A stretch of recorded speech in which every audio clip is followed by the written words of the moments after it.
Hey. So, I wasn't here last week, so when I'm not someplace or when I do something, who can share, and not that I don't know either, but who can share with me what Diane shared last week?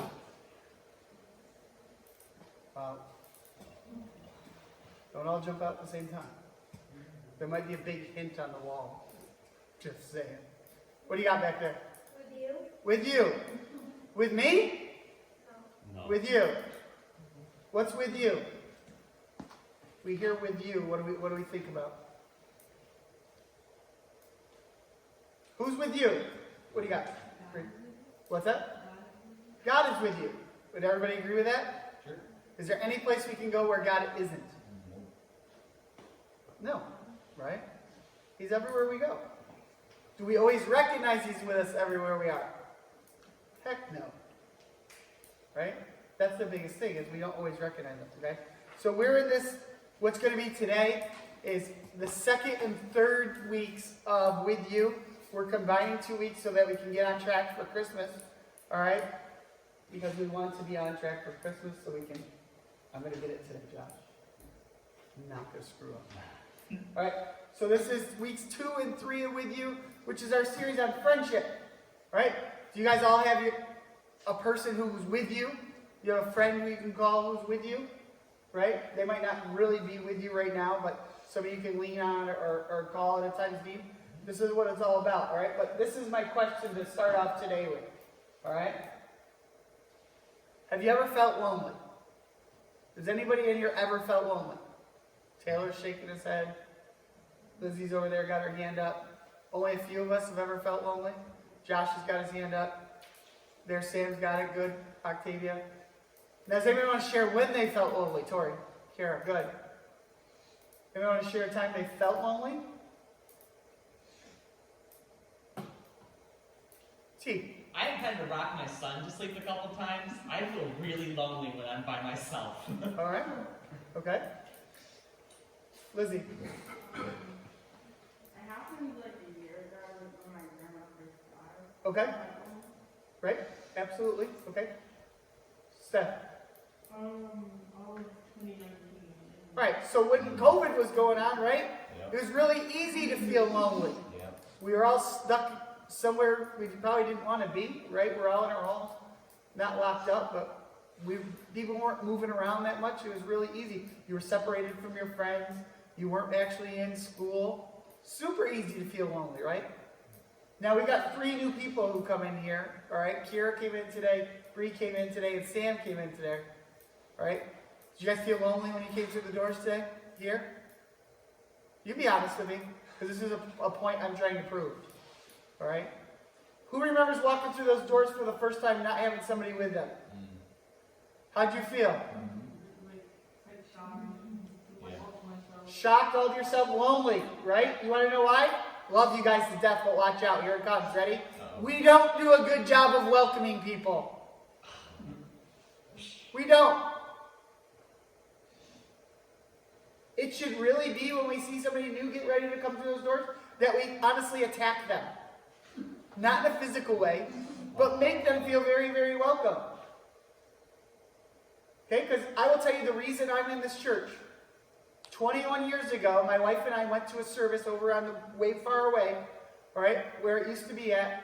We walked in as 2, back then I was 20-something, all right? And at the end of service, this couple came up to us, and they just made us feel warm and welcome. And I can tell you exactly who they are. I know where they are today, and everything else. That's the reason I'm here, is because I felt welcome.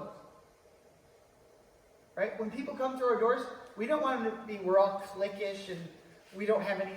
Everybody who comes to this door is created the same way you are, in God's image. And none of us want to feel lonely, so why would we help make somebody feel lonely? Ooh, did I just say that? We don't intend on making somebody feel lonely, but when we don't go welcome somebody, we might not have done our part. And me as a leader, and the leaders can do that, all right? But I'll tell you what, you can sense me, but when a peer comes to me personally, it means a whole lot more. All right? I seen Bryn do it a couple weeks ago. Somebody came in, Bryn went right up to them, welcomed them, made them feel home. We had to go join a game with them and everything. Josh did that this morning, right, with a little bit of guidance, but it's okay. We got to get on that track, though, where it becomes like a habit, okay? So we can feel lonely anywhere. But I'll tell you what, my heart's desire is not to have anybody in this room ever feel lonely. God doesn't want that. Because if you feel lonely in this room where everybody loves God, then you're going to feel lonely everywhere.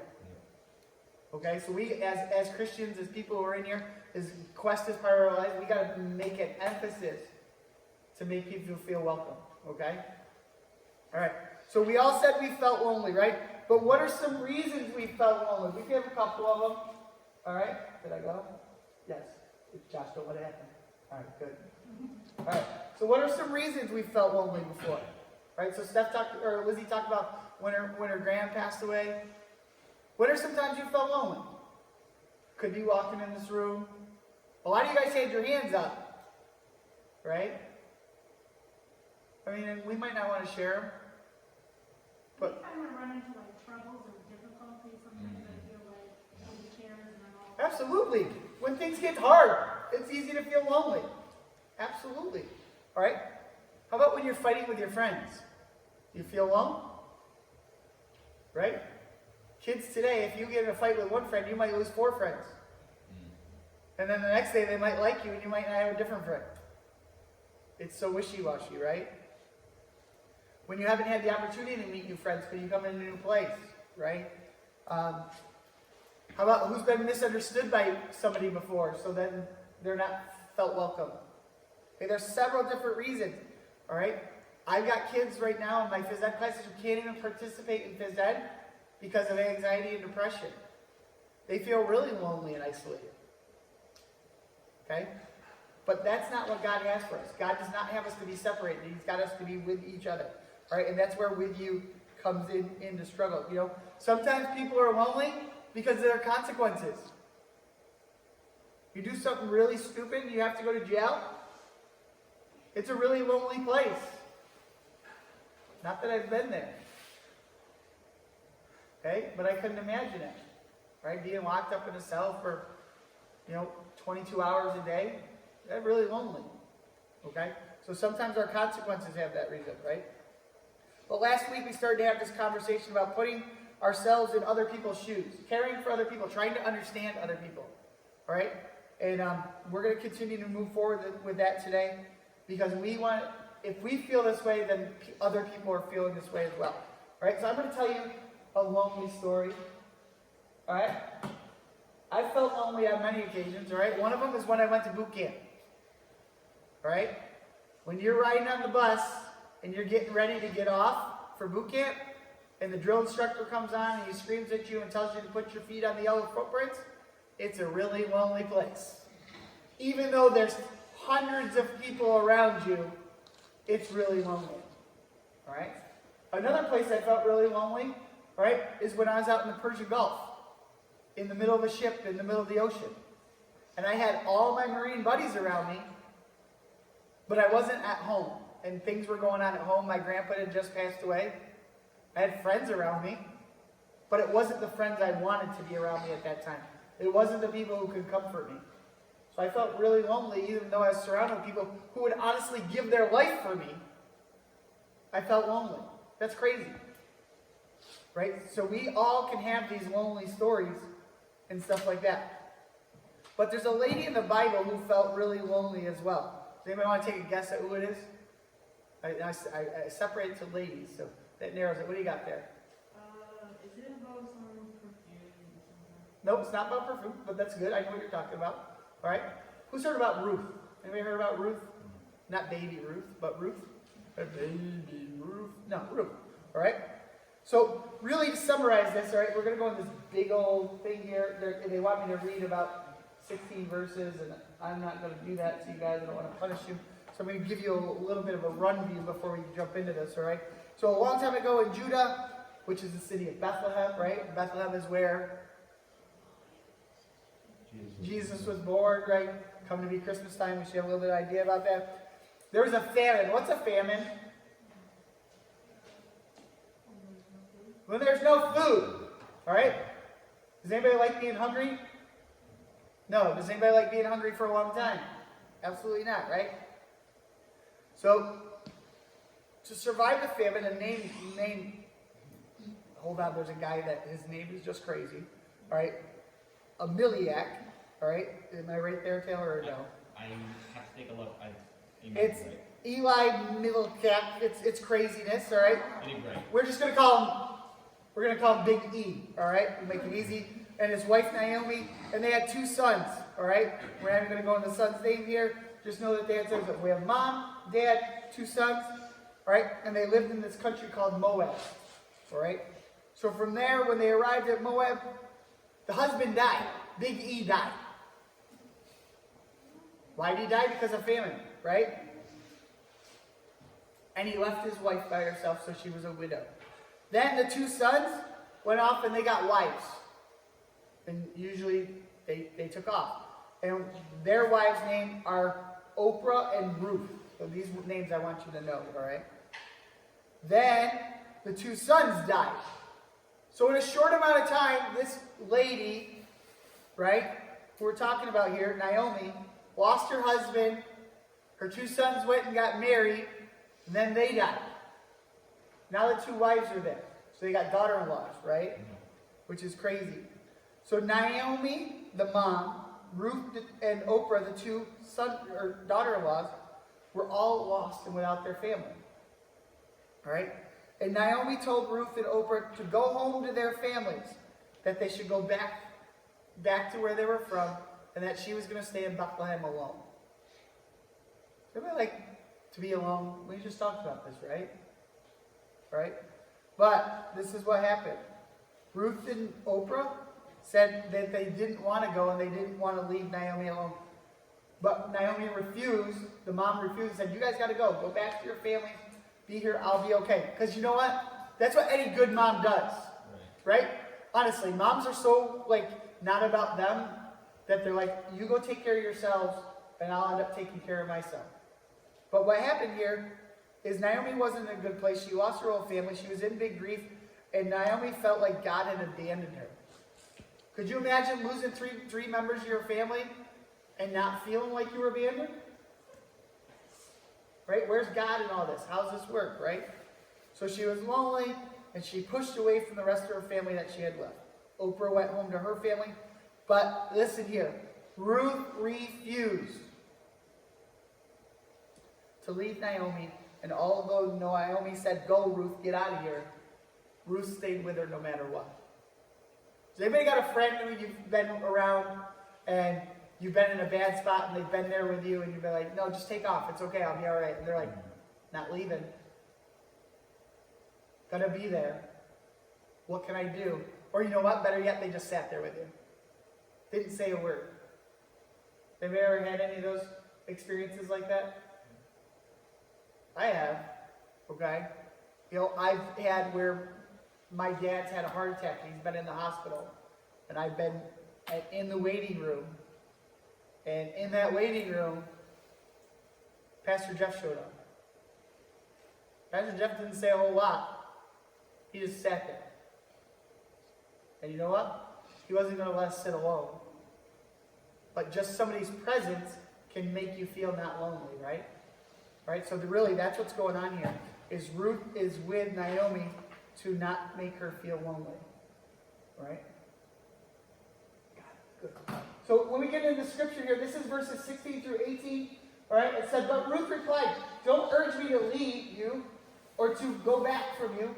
Where you go, I will go. And where you stay, I will stay. That's like a song. Where you go, I'll go. And where you stay, I'll stay. I'm not a good singer. And I coached 30 wrestling matches yesterday. That's why my voice is the way it is. It's all messed up. Your people will be my people, and your God will be my God. Where you die, I will die, and there I will be buried. May the Lord deal with me, be it ever so severely, even death separates you and me. When Naomi realized that Ruth was determined to go with her, she stopped urging her to leave. Would anybody want a friend like Ruth? Right? Absolutely. I want somebody who said, I'm going to be with you no matter what. And really, I can say this. I've sort of had some friends like this. When I was in the military, we had guys, when we were fighting holes, the dude wasn't going to get up and leave you.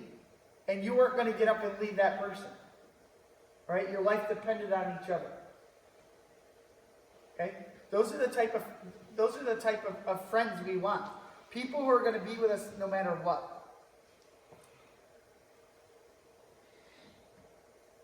Has anybody ever, and I don't say this in like a proud way, but has anybody lost a family member before? You feel pretty lonely when that happened, right? I know I have. It's not a great experience. But it's always good to have somebody around. Somebody you can trust, somebody you can rely on. And that's who Ruth is here. All right?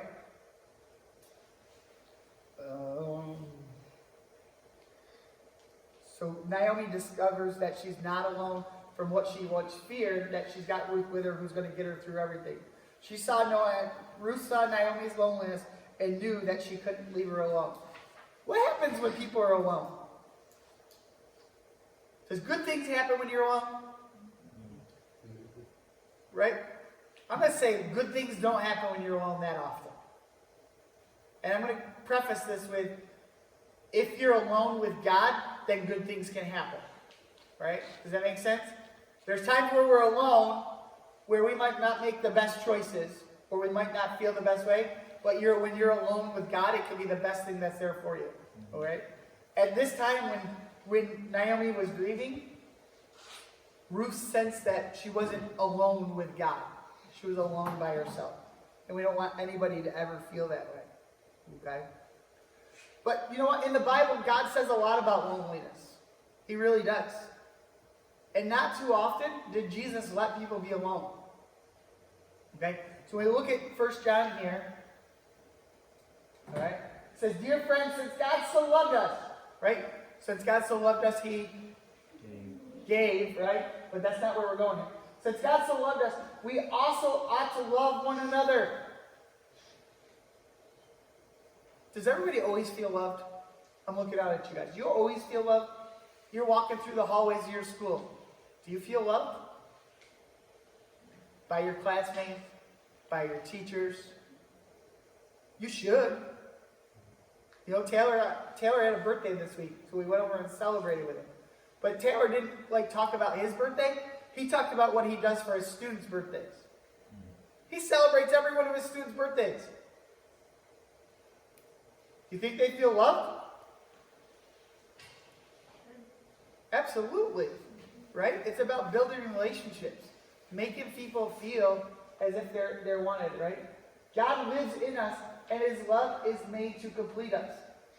You can't be fulfilled, honestly. You cannot be fulfilled unless you have God's love inside of you. You will always search for more. And I speak from that from an example. Because for 25 years, I didn't know what God's love was. And I went to girls, and I went to sports, and I went to alcohol, and I went to all sorts of other stupid stuff to try to get fulfillment, and it didn't work. But when God's love filled my heart and filled that void that I was missing, that's when everything fell into place.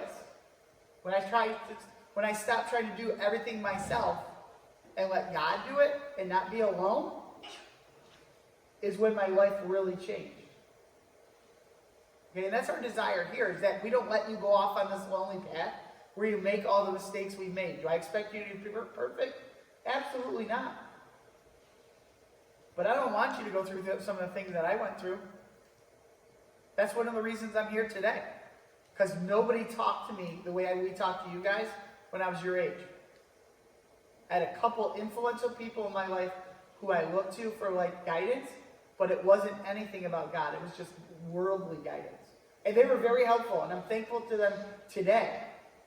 But if somebody had shared the things we share with you guys at your age, and I don't regret anything I've done, because I believe that even though I was out doing my own stuff, God was still protecting me.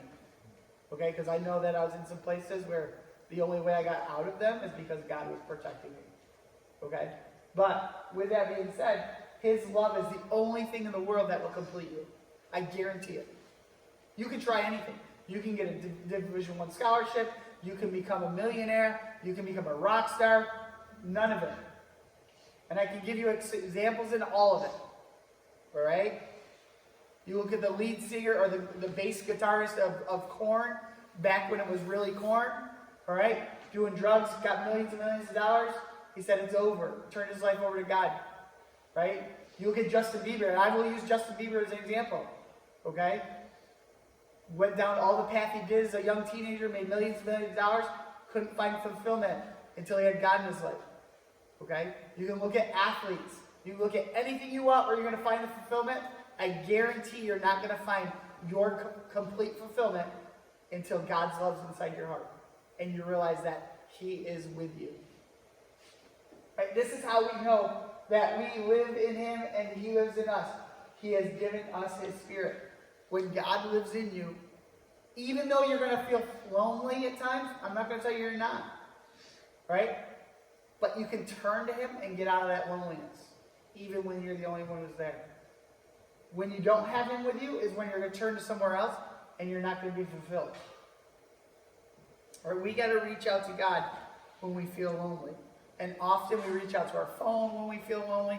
We reach out to YouTube. We reach out to TikTok. We reach out to all these other things that, how come you have 17 hours of screen time in one day? Because you're trying to find fulfillment and you haven't found it. But I guarantee if you would have spent 17 minutes in your Bible, sorry, I don't know why I'm coming off rough today, but if you would have spent 17 minutes in your Bible, you might have found some fulfillment and you might not feel lonely. Wow. And I'm talking about myself too. All right? We look to other things for fulfillment, and we don't realize that God's right in front of us. Right? So how can we be with people when they're lonely? Right? We talk about when we're lonely, but this whole series is being with people. Right? You all said that you felt lonely at some point. Right? How can we help lonely people? I guarantee by sitting there and being silent, that's not going to do it. How do we do it? Because you've all felt that way, right? And you said you didn't like it, so we're Christians and we're supposed to love other people, so we don't want them to feel the way that we didn't want to feel. Then you know what we got to do? We got to have action steps here. Because you're not going to get anywhere unless we have them. So how do we do it? Right? How do we know when people are lonely? How do we know when somebody might need a hand? How do we know when somebody might just need, hey, how you doing today? What do you got back there? When they're walking through the hallway with their head down and not saying anything to anyone. Right, okay. So you know what the first one is? It's being present. Look around. Right? When I was going to Syracuse at college, I hated it. It was just when iPhones started coming out, and you know what happened? Everybody grew these white tentacles out of their ears. Everybody, and I say tentacles because they didn't have AirPods then. They had these long cords. And this is how everybody walked through campus. Like this. With their heads down, they didn't look and see anything else. Right? Look around, be present, know what's going on. Just happened 2-3 weeks ago, right? On a subway car, a man raped a woman in daylight as the car is going. 12 people there watching it. They pulled their phones out and recorded it and never called 911. That's insanity.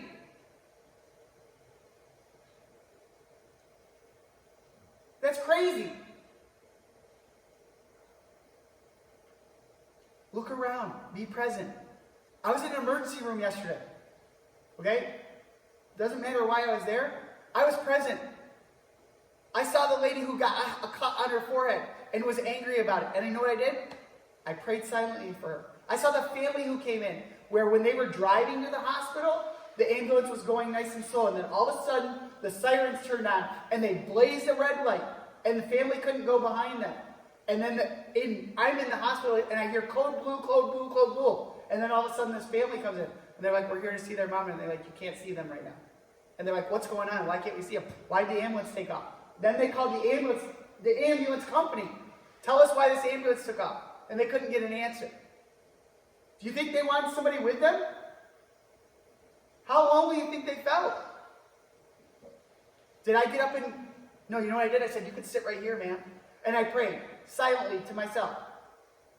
Because you know what? God being with them is more important than me being with them. And you know what? At that time, I didn't feel led by the Spirit to get up and talk to them because they were in such a grieving thing. But I can pray and be with them.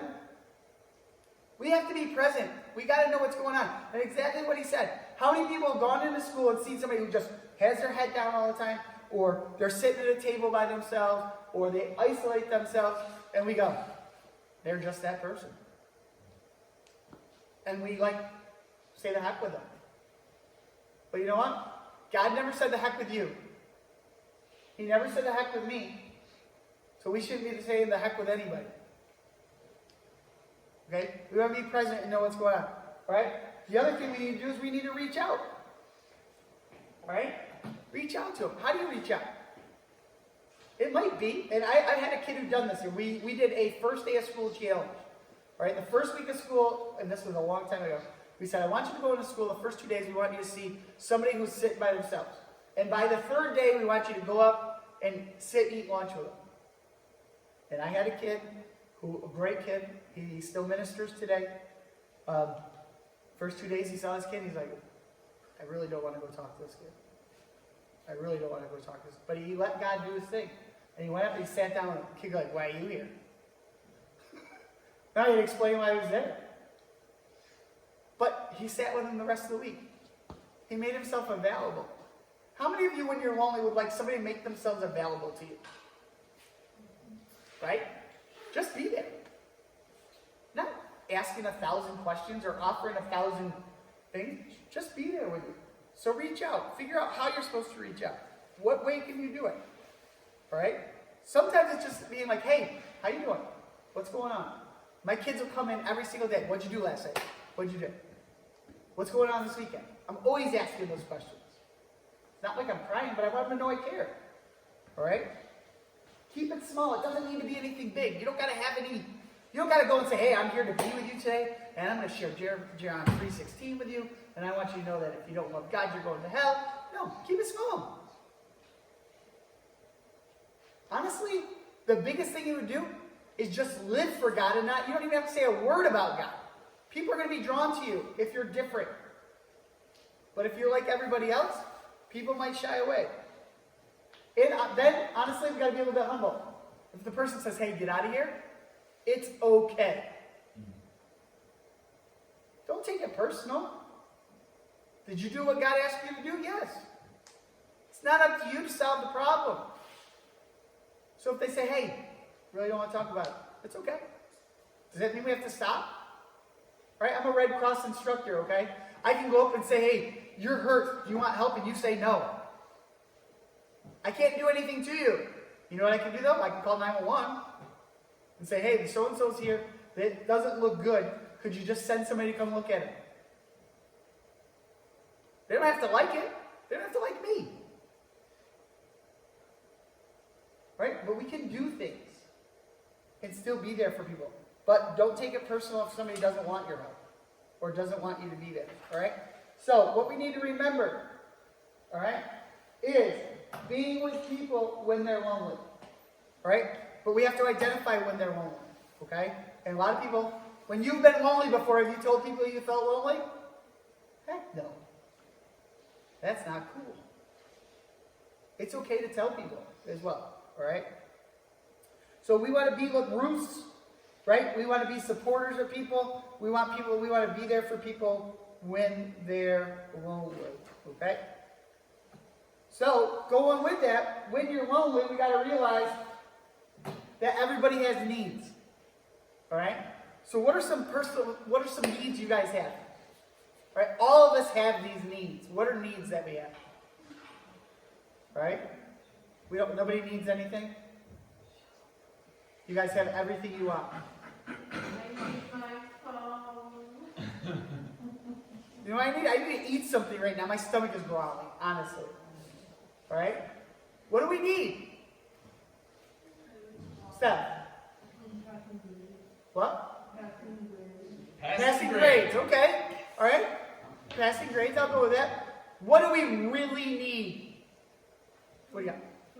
Food.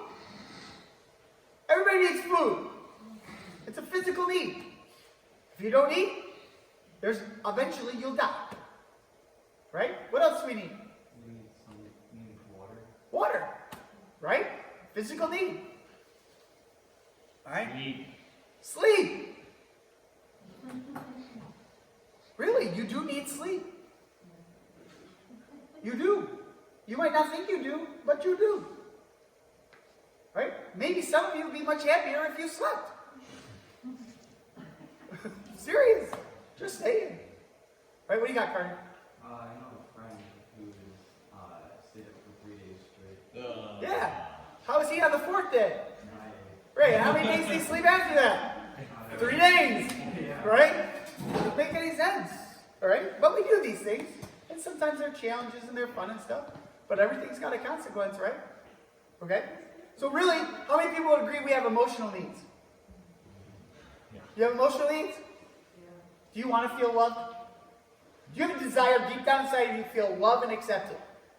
Yes, every one of you do. There's no doubt about it. Right? We have emotional needs. All right? We've got relational needs. All right? If it be with our family, if it be with coworkers or colleagues, if it be with a boyfriend or a girlfriend, people want to feel accepted and loved. Is there anybody here who has a desire not to be loved by anybody? Told you. Nobody does. That's just the way God wired us. Because why? Because God is love. It makes a whole lot of sense. If God is love and we're created in God's image, then why would we not have a desire to be loved? Do people look for love in the wrong places?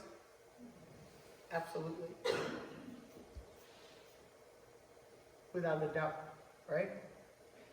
How many people would say that you have a spiritual need? Before I even knew God, all right, I didn't know God until I was 25, right? But I'll tell you that I always had a desire for something more. And you know that's spiritual. There's more there than just you. Okay, so we all have spiritual needs too.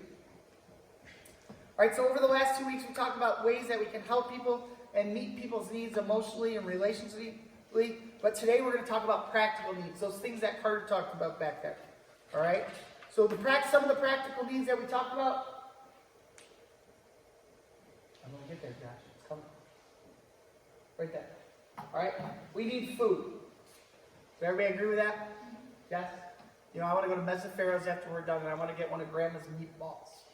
They only cook them on Sundays. All right? They're phenomenal. All right? It's not even my grandmother's meatball. But it's a good meatball, and I want it.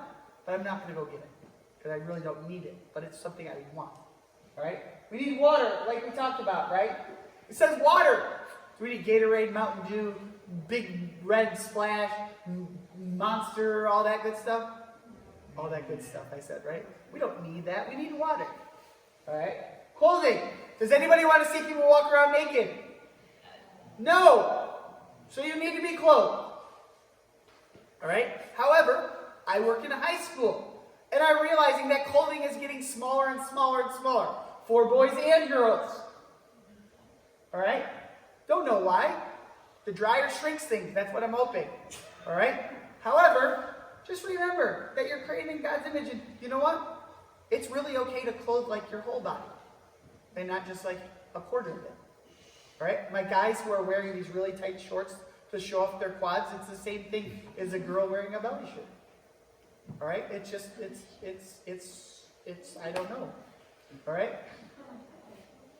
I will tell you, all right? So we all need clothing, education, right? Does anybody want to stay the way they were as an infant and know what you knew as an infant and go the rest of their life that way? No. Does everybody have a desire to learn something every day? Do you want to learn something new? I do. I think it's like a challenge to learn something every day or read something new every day. Be challenged by thought every day, right? Safety. Do you all have a desire to be safe? Yeah. Right? I know some of you, right, have been in some bad situations where it hasn't been safe. I've lived in places where it hasn't been safe. When you go to bed tonight, or that night, you don't know what the night's going to bring. Okay, so we all have an inner wiring to be saved, right? Medical care. Nobody wants to walk around hurt. These are all practical needs that we have. Okay? And the last would be caring adults.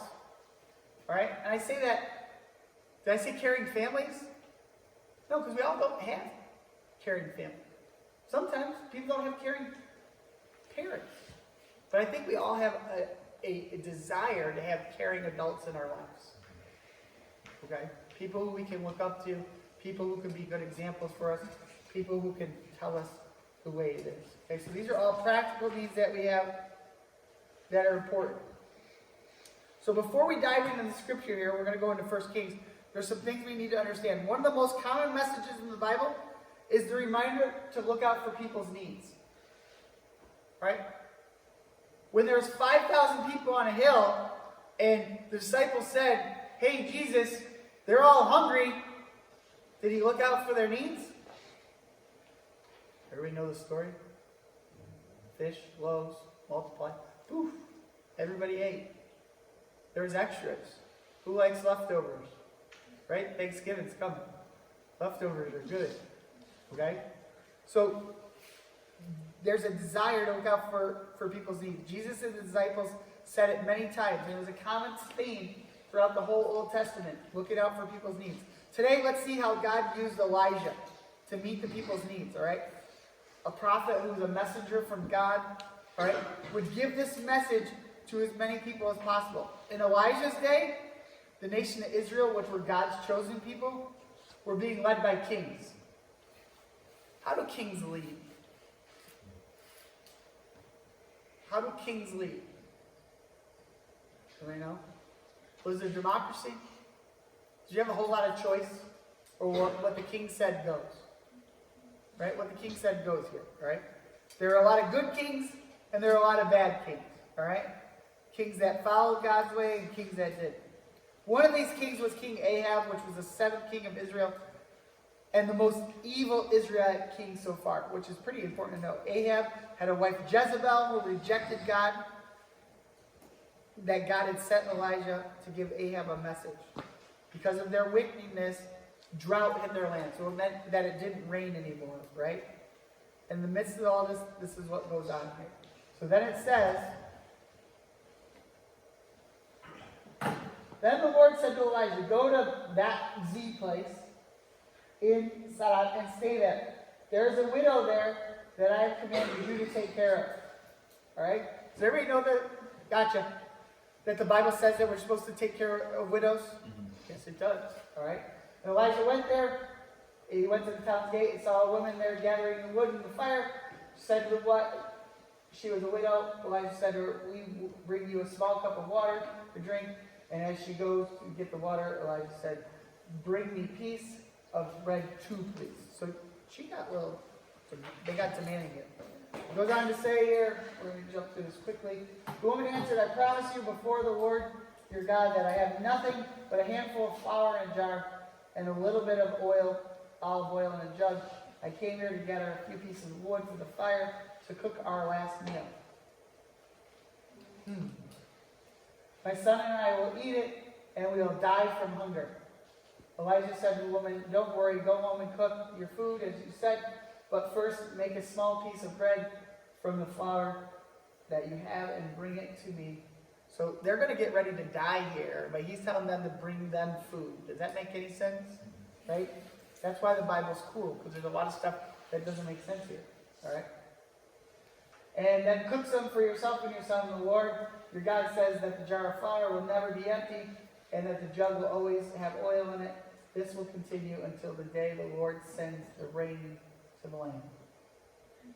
So the woman went and did what Elijah told her to do. How often do we do that? When somebody tells us to do something that's really stinking weird, right? Do we necessarily always do it and listen? Gosh, no. And Elijah, the woman, and her son had enough food to eat for a long time. The jar of flour, the jug, and the oil were never empty. This happened just as the Lord had said to Elijah. You know what that is? That's a plan that came together, right?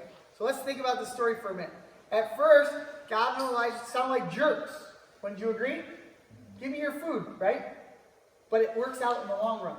Right? Sometimes God's going to ask you to do things that don't make sense, but they're going to work out. All right?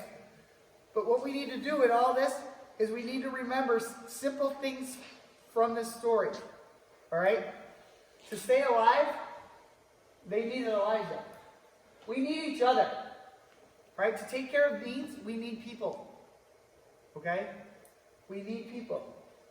And you know what happens when we have people, or we're the people? God works through us. How many people have blessed somebody because God's worked through you? Right? You've been able to do something for somebody else because God's worked through you. Diane's an unbelievable baker. She blesses people with baking. Right? Or she'll cook them a meal when Bradley's shaking his head back there. All right? We have talents, right? We need to understand that we can use these talents for God. We have to understand that one of these principles that was when I was in the Marines, right? I had to feed all my Marines before I would eat. So all my Marines would go through the chow line and then I would eat. Why? I was the leader. If the leader can't take care of himself, then what's going to happen? The plan might not work, right? But a good leader takes care of his people before he takes care of himself. Okay? And we need to understand that relationships matter. That when we're in these things and we need things, sometimes we got to rely on relationships to do it. Okay? So, I'm going to jump here because I had a couple exercises anyway to get to. But how do we be with people in need? All right? Everybody here right now, think about it quickly. Do you know somebody who is in need? Did I do it? No, don't do it. Don't. It's right there. Ah! It was only once today. That's not bad. Right? Does everybody know somebody in need? Yes or no? Everybody can think of somebody in their head who's in need, either spiritually, physically, practically, whatever it may be. Right? Think about this summer. The floods hit East Rome, right? Right? And some of you guys are really shaking your head. People were in need. And you know what happened? People showed up. People showed up. This church showed up. Things you guys don't even know about. This church brought hot water heater for a family. This church did other things for appliances that were for people who lost things. They showed up. Not just being present, but actually supplying the need that was there. Because God led them. Okay? But you know what we need to do when we show up? We got to start small. Alright? And what's that look like? Right? Starting small is just being there with people. Bringing peace to people starting small, right? Identify the needs of our community. What's a community need? What would you guys say? Rome, Utica, Whitesboro. What's a community need? Do you really think about it? Has it ever crossed your mind? This church understood that to keep the community safe, the command center at the police station was all old and out of date. So they couldn't communicate with the police officers well while they were out on the roads and stuff. So the church gave the police station a bunch of money so they could update their whole command center. They saw community need and they met it. This church, in the past, just to bless police officers and firefighters, has bought every police officer and firefighter in Rome a pie for Thanksgiving. They saw a need and they met it. What do we see in our community? What can we do? How can we help? Right? Jordan Purrington, who's a freshman at Buffalo right now, right? She was just in here last year. Saw a need where families need to be able to purchase clothes and stuff. So got with some people who could do things and created a thrift store in schools so that families could go buy clothes for their kids. They saw a need. I know there's some people in here who've seen families who've been down and out and haven't had funding. And they've done fundraisers themselves to raise money for the family. And then turned it all over to them. But we got to be present. We got to understand. We got to look. Our community's got needs. Thanksgiving's 2 weeks away. The rescue mission's going to serve 3,000 meals. Do you think they need some hands to do it? Do you think the 3,000 people who are going to get meals would feel blessed?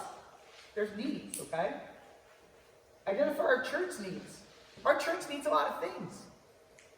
Some of you guys have. You work over in children's ministry where they need people. You work on the booth. You do things, right? There's opportunities everywhere. And then you know what? Bring your talent to that space. All of you are talented, whether you believe it or not. Bring it to the table. Everybody's got something to offer.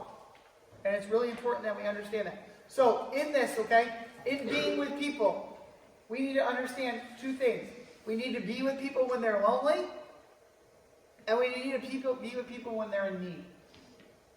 And I like to do it this way. Honestly, it's therapy for me.